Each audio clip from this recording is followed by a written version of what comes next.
వాక్యాన్ని మనం ధ్యానం చేద్దాం. యోధా పత్రిక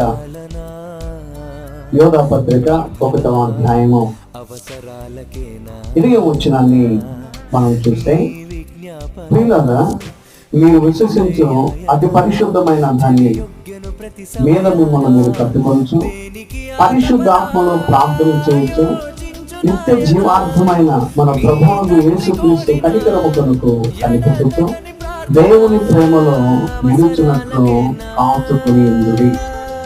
రాత్రికాల సమయంలో దేవుడు ఎవరి ప్రార్థన వింటాడు?